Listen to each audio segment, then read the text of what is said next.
Hello, mega തിരുവാതിരക്കളിയുടെ വിശേഷങ്ങളൊക്കെ YouTube ചാനലിൽ കണ്ടില്ലല്ലോ എന്ന് കുറേ പേര് എന്നോട് ചോദിച്ചു കേട്ടോ.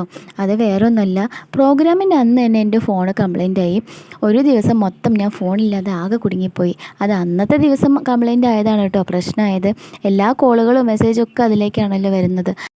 പിന്നെ എൻ്റെ കസിൻ സിസ്റ്ററിൻ്റെ നമ്പറും അച്ഛൻ്റെ നമ്പറും കൂടിയും കൊടുത്തു. അപ്പോൾ അത് ഫുൾ കോളും മെസ്സേജൊക്കെ അതിലേക്കാണ് കേട്ടോ വന്നിട്ടുണ്ടായിരുന്നത്. ഫോട്ടോസും വീഡിയോസും മൊത്തം അച്ഛൻ്റെ ഫോണിലായിരുന്നു. അതൊക്കെ കളക്ട് ചെയ്ത് എഡിറ്റ് ചെയ്ത് ഉണ്ടാക്കി വന്നപ്പോഴേക്കും സമയം ഒത്തിരി വൈകിപ്പോയി. ഇനി ഞങ്ങളുടെ പ്രോഗ്രാമിനെ കുറിച്ച് പറയാട്ടോ. ഞങ്ങളുടെ പ്രോഗ്രാം അടിപൊളിയായി. ഞാൻ ഒറ്റയ്ക്ക് വിചാരിച്ചുകൊണ്ട് മാത്രം അത്രയും നന്നാക്കാൻ സാധിക്കില്ല. അതിലുള്ള ഓരോ അംഗങ്ങളും നന്നായിട്ട് ഹാർഡ് വർക്ക് ചെയ്തിട്ടുണ്ട്. ഓരോ തിരക്കും മാറ്റി വെച്ചിട്ടാണ് ഒരു പ്രാക്ടീസിനൊക്കെ വന്നിട്ടുണ്ടായിരുന്നു കേട്ടോ. പ്രോഗ്രാം കഴിഞ്ഞ ഉടനെ എല്ലാവരും ആശംസകളും അഭിനന്ദനങ്ങളൊക്കെ അറിയിച്ചു. ഒത്തിരി സന്തോഷം തോന്നിയ നിമിഷമായിരുന്നു കേട്ടോ അത്. ഞങ്ങളുടെ പ്രോഗ്രാമിന് ഗസ്റ്റായി വന്നിട്ടുണ്ടായിരുന്നത് national film award best singer നഞ്ചിയമ്മയായിരുന്നു.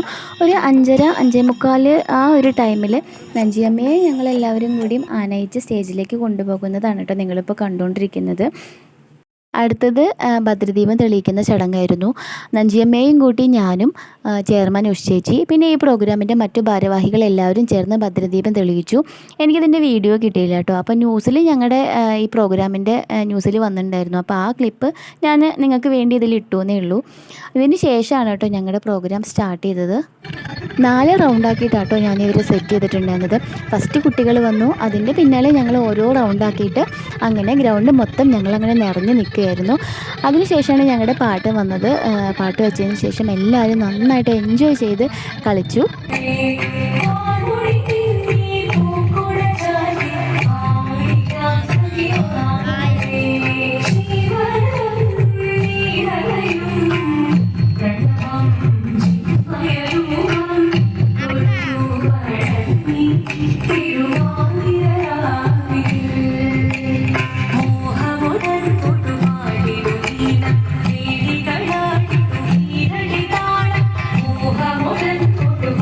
അങ്ങനെ തിരുവാതിരക്കളി ഭംഗിയായി കഴിഞ്ഞു. അതിനുശേഷം പിന്നെ അഭിനന്ദനങ്ങളും ആശംസകളൊക്കെ ആയിരുന്നു കേട്ടോ. ഒത്തിരി സന്തോഷം തോന്നിയിട്ട് അതൊക്കെ കേട്ടപ്പം. പിന്നെ ഞാൻ ഡ്രസ്സ് ചേഞ്ച് ചെയ്യാൻ പോയി. എനിക്ക് വേറെ നല്ല ഡാൻസ് ഉണ്ടായിരുന്നു. സ്റ്റേജിൽ പിന്നെ നടന്നത് നഞ്ചിയമ്മയെ ആദരിക്കലും നറുക്കെടുപ്പും സമ്മാനദാനമൊക്കെ ആയിരുന്നു കേട്ടോ. അതിനിടയ്ക്ക് എനിക്കൊരു മൊമെൻറ്റോ തരാൻ വിളിച്ചു കേട്ടോ. ഞാൻ ഒട്ടും പ്രതീക്ഷിക്കാതെയാണ് ആ ഒരു സംഭവം അവിടെ നടന്നത് കേട്ടോ. നമുക്ക് വേറെ എവിടെ നിന്ന് കിട്ടുന്നതിലും ഉപരി നമ്മുടെ നാട്ടിൽ നിന്നും കിട്ടുന്ന ഒരു സ്നേഹവും അംഗീകാരവും അതൊന്നും പറഞ്ഞറിയിക്കാൻ പറ്റാത്ത തന്നെയാണ്. അതിന് ഞാൻ രമേശ് ഏട്ടനോടും അതിൻ്റെ ഭാരവാഹികളോടൊക്കെ ഒരുപാട് നന്ദി പറയാം കേട്ടോ. അതിനുശേഷം പിന്നെ കലാപരിപാടികൾ സ്റ്റാർട്ട് ചെയ്തു. ഞാൻ ആദ്യം ഒരു സിംഗിൾ പെർഫോമൻസാണ് ചെയ്തത്. അതിനുശേഷം കോസ്റ്റ്യൂമൊക്കെ മാറ്റി വന്ന് ഞാനും എൻ്റെ ഒരു സ്റ്റുഡൻറ്റും കൂടിയും ഒരു സിനിമാറ്റിക് ഫ്യൂഷൻ ചെയ്തു കേട്ടോ. ഞങ്ങളുടെ പരിപാടി കഴിഞ്ഞപ്പോൾ തന്നെ ഏകദേശം ഒരു 10 മണിയായി കാണും. അതിനുശേഷം പിന്നെ ഗാനമേള നാടകം ഒക്കെ ഉണ്ടായിരുന്നു. പക്ഷേ അതൊന്നും കാണാൻ എനിക്ക് പറ്റിയില്ല, കാരണം മോനൊക്കെ ഉറങ്ങിയിട്ടുണ്ടായിരുന്നു.